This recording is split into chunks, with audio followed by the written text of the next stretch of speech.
جب فرعون مصر کا سامنا 3 مذاہب کے باپ ابراہیم سے ہوا، فرعون نے آپ کی بیوی حضرت سارہ علیہ السلام کو اپنے دربار میں کیوں بلوایا تھا؟ حضرت سارہ علیہ السلام نے اس ظالم بادشاہ سے جب اللہ کی پناہ مانگی تو فرعون کا کیا انجام ہوا تھا؟ حضرت سارہ علیہ السلام کا یہ مشہور واقعہ ہمیں کیا سکھاتا ہے؟ آئیے جانتے ہیں اس ویڈیو میں۔ اللہ کے پیغمبروں، ولیوں اور نیک لوگوں کو اللہ ہمیشہ آزماتا ہے اور مشکلات اور پریشانیوں سے دوچار کر کے انہیں اعلیٰ مقام سے نوازتا ہے۔ ان آزمائشوں اور امتحانات سے نہ صرف اللہ تعالیٰ کے پیغمبر بلکہ ان کے اہل خانہ اور اولادیں بھی گزرتی ہیں جو نبوت کے مقدس مشن کا حصہ ہوتے ہیں۔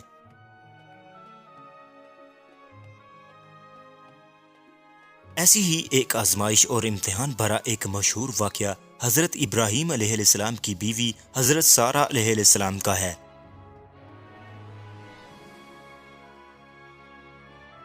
دراصل بابل میں جب نمرود نے حضرت ابراہیم علیہ السلام کو آگ میں ڈالا تھا تو آپ صحیح سلامت آگ سے باہر نکل آئے تھے، اور نبوت کی یہ کھلی دلیل دیکھ کر حضرت ابراہیم علیہ السلام کی قوم کے کچھ لوگ آپ پر ایمان لے آئے تھے۔ اللہ نے آپ کو ہجرت کا حکم دیا، لہٰذا ابراہیم علیہ السلام بابل سے ہجرت کر کے حران پہنچ گئے تھے۔ حضرت ابراہیم علیہ السلام کو اب مصر کی جانب ہجرت کا حکم دیا گیا تھا۔ چنانچہ ہجرت کے دوران سفر میں ایک مشہور شہر میں جس کا نام خزائن الوجہ تھا، آپ نے وہاں قیام کیا کہ ایک صبح آپ نے وہاں دیکھا کہ سب لوگ محل کی طرف جا رہے ہیں۔ ابراہیم علیہ السلام نے کہا کہ یہ لوگ سب کہاں جا رہے ہیں؟ تو لوگوں نے بتایا کہ یہاں کی مشہور شہزادی نہایت ہی خوبصورت ہے اور 7 ملکوں کے شہزادے اس کے لیے رشتہ لے کر آ رہے ہیں، مگر جسے وہ پسند کرے گی اسی سے ہی شادی کرے گی۔ اور یہ بھی کہا جاتا ہے کہ اس شہزادی کے حسن کے چرچے بے مثال تھے۔ یوں ابراہیم علیہ السلام بھی اللہ کے حکم سے محل کی طرف روانہ ہو گئے۔ جب شہزادی نقاب اوڑھے ہوئے اپنے باپ کے ساتھ جلوہ افروز ہوئی تو اس کی نظر اس بھیڑ میں حضرت ابراہیم علیہ السلام کی چمکتی ہوئی پیشانی پر پڑی۔ یوں شہزادی حضرت ابراہیم کو دیکھتے ہی لٹو ہو گئی اور اس نے یہ فیصلہ کیا کہ وہ حضرت ابراہیم علیہ السلام سے ہی شادی کرے گی۔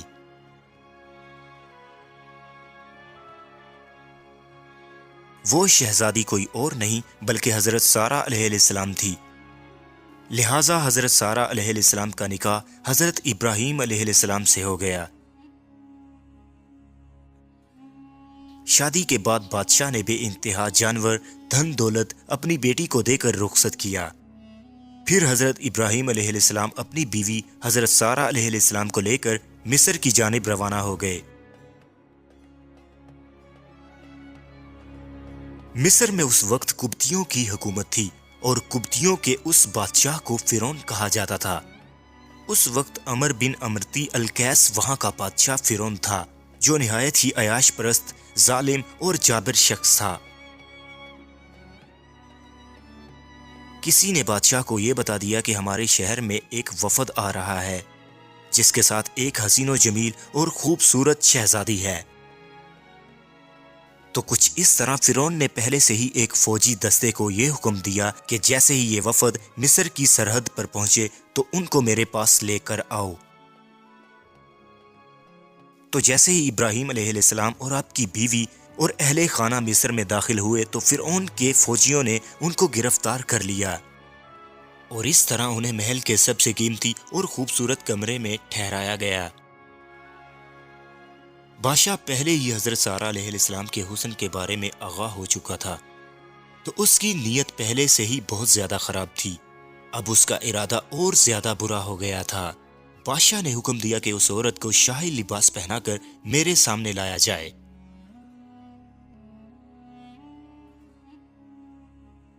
ابراہیم علیہ السلام کو یہ بات معلوم تھی کہ ان کی بیوی حسین و جمیل ہے۔ ابراہیم نے حضرت سارہ سے کہا کہ تمہارا خوبصورت ہونا مجھے معلوم ہے، مصر کا بادشاہ تجھے دیکھ کر یہ کہے گا کہ یہ اس کی بیوی ہے، یہ سمجھ کر وہ تجھے حاصل کرنے کے لیے مجھے قتل کر دے گا اور تجھے پکڑ لے گا۔ اس لیے تم اسے کہنا کہ تم میری بہن ہو، تب وہ مجھے تمہارا بھائی سمجھ کر مجھے قتل نہیں کرے گا اور میرے ساتھ ہمدردی سے پیش آئے گا، اور اس طرح تو میری جان بچانے کا ذریعہ بن جائے گی۔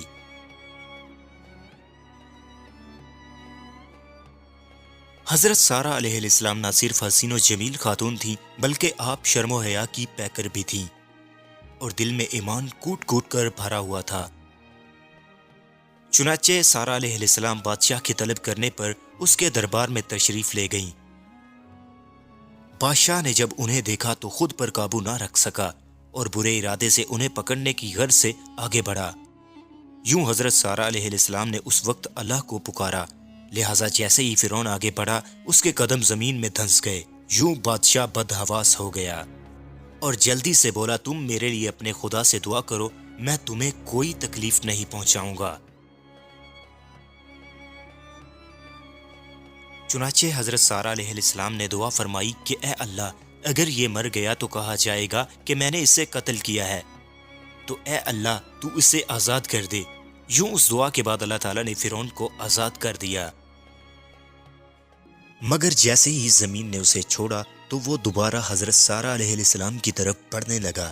تو حضرت سارہ نے پھر سے اللہ تعالیٰ کی بارگاہ میں دعا کی کہ اے اللہ مجھے اس شخص کے ناپاک ارادے سے بچا لے۔ چنانچہ بادشاہ پھر سے زمین میں دھنس گیا اور پھر سے معافی مانگنے لگا۔ تو حضرت سارہ نے پھر سے وہی دعا کی اور بادشاہ اس دفعہ بھی عذاب الہی سے بچ نکلا۔ لہٰذا بادشاہ سمجھ گیا کہ یہ کوئی عام خاتون نہیں ہے۔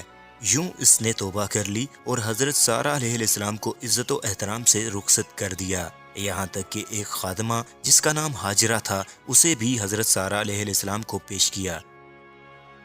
حضرت سارہ علیہ السلام ہاجرہ کو ساتھ لے کر ابراہیم علیہ السلام کے پاس تشریف لے گئیں۔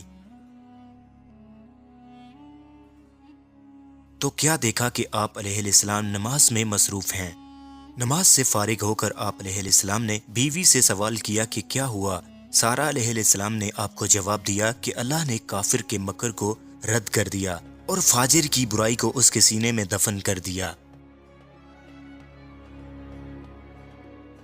اس واقعے کے بعد حضرت ابراہیم اور حضرت سارہ اور ہاجرہ اپنے اہل خانہ کو لے کر دوبارہ فلسطین منتقل ہو گئے۔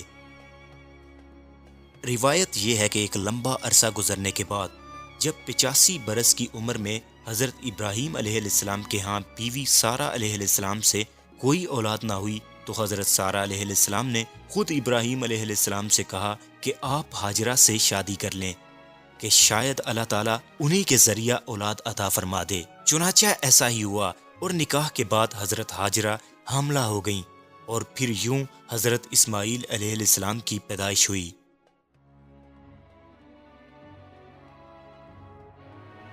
اللہ نے کچھ عرصے بعد حضرت سارہ علیہ السلام کی بھی دعا سن لی اور ان کے ہاں بھی ایک اولاد ہوئی جن کا نام اسحاق علیہ السلام رکھا گیا تھا۔ ان دنوں حضرت ابراہیم علیہ السلام کی عمر 100 سال اور سارہ علیہ السلام کی عمر 90 برس کی تھی۔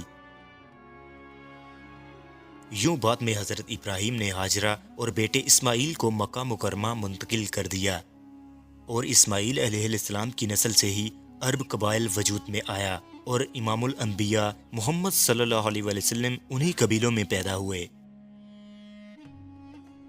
جبکہ اسحاق علیہ السلام کے بیٹے یعقوب علیہ السلام سے بنی اسرائیل وجود میں آیا۔